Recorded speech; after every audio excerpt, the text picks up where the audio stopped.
Hello, আসসালামু আলাইকুম viewers. আর একটি নতুন ভিডিও নিয়ে আপনাদের সামনে উপস্থিত হলাম।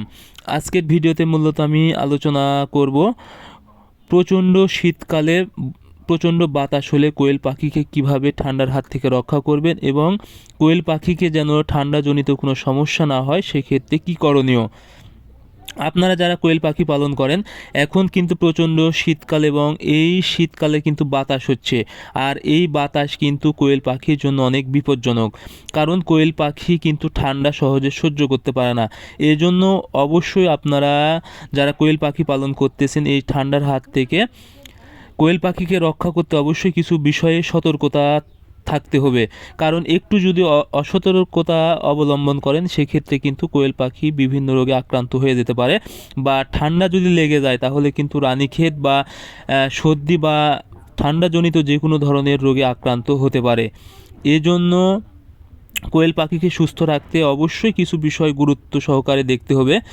আর এর জন্য সর্বপ্রথম যে কাজটি করতে হবে, আপনারা যদি কোয়েল পাখি খামারে পালন করেন সেক্ষেত্রে অবশ্যই খামারের চারদিক, বিশেষ করে সকালে এবং রাতে, এইভাবে একদম ভালোভাবে ঘিরে দিতে হবে কোনো কাপড় দিয়ে পাতলা কাপড় দিয়ে যদি ঘিরে দিতে পারেন, আশা করি বাতাসটা ভালোভাবে প্রবেশ করতে পারবে না এবং কোয়েল পাখিকে ঠান্ডা লাগবে না। তবে আপনারা অবশ্যই পলিথিন ব্যবহার করা থেকে দূরে থাকবেন। অনেকেই কিন্তু আপনারা পলিথিন ব্যবহার করেন, এই পলিথিন ব্যবহার করলে কিন্তু অক্সিজেনের অনেক ঘাটতি হয়। এতে কিন্তু আরও অন্যান্য রোগে আক্রান্ত হতে পারে বা গ্যাস বা গন্ধ হয়। এতে কিন্তু রানীক্ষেত বা বার্ড ফ্লু এই জাতীয় রোগ হওয়ার সম্ভাবনা থাকে। এই ক্ষেত্রে অবশ্যই আপনারা পলিথিন ব্যবহার থেকে দূরে থাকবেন। অবশ্যই পাতলা কাপড় বা পর্দা এই জাতীয় জিনিস ব্যবহার করবেন যেন বাতাস প্রবেশ করতে না পারে। তাহলে আশা করি কোয়েল পাখি ঠান্ডার হাত থেকে রক্ষা পাবে এবং ঠান্ডাজনিত রোগ থেকেও কিন্তু রক্ষা পাবে। আরেকটি বিষয়, যদি প্রচণ্ড ঠান্ডা হয় সেক্ষেত্রে অবশ্যই আপনারা যেই কয়দিন ঠান্ডা থাকবে এবং বাতাস থাকবে সেই কয়দিন অবশ্যই এডি ব্যবহার করবেন 1 মিলি 2 লিটার পানিতে। তাহলে কি হবে, এডিটা কিন্তু পাখির শরীর গরম রাখতে সহায়তা করে এবং এডির অনেক কাজ আছে। এটি ডিম উৎপাদনে সহায়তা করে বা মাংস উৎপাদনে সহায়তা করে।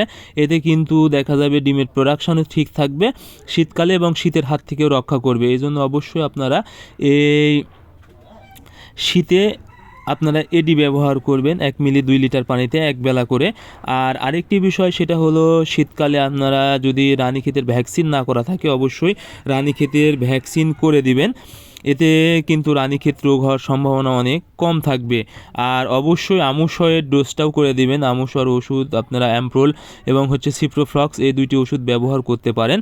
আর আরেকটি বিষয়, সেটা হলো শীতকালে আপনাদেরকে নিয়মিত কিন্তু ওই জায়গাগুলো পরিষ্কার পরিচ্ছন্ন করে দিতে হবে। এজন্য আপনাদেরকে অবশ্যই তুষ ব্যবহার করবেন। তুষ ব্যবহার করলে দেখা যাবে ঘিরে দেওয়ার ফলে আপনাদের যে গ্যাস বা গন্ধটা কিন্তু অতটা হবে না। এজন্য অবশ্যই এটা পরিষ্কার করে দিবেন। আর যদি ঠান্ডায় কোনোভাবে কোয়েল পাখি দেখা যায় ঝিম মারতেছে বা ঠান্ডা লেগে গেছে, সেক্ষেত্রে আপনারা তাৎক্ষণিক ইউরোকট এবং ডক্সিভেট, ইউরোকট 1 গ্রাম 2 লিটার পানিতে এবং ডক্সিভেট 1 গ্রাম 2 লিটার পানিতে দিয়ে 3 দিন ডোজ করে দিবেন। আশা করি কোয়েল পাখি খুব দ্রুত সুস্থ হয়ে যাবে। এবং অবশ্যই আপনারা পাখিকে যেন বাতাস বা ঠান্ডা না লাগে সে বিষয়টা লক্ষ্য রাখবেন। তাহলে কিন্তু আপনারা শীতকালে এই কোয়েল পাখিকে একদম সুস্থ রাখতে পারবেন এবং ডিমের প্রোডাকশন কিন্তু ভালো পাবেন। সো আজকের ভিডিও পর্যন্তই। আপনারা আমাদের পরবর্তী ভিডিও পেতে অবশ্যই আমাদের চ্যানেলটি সাবস্ক্রাইব করবেন। ধন্যবাদ সবাইকে। আল্লাহ হাফেজ।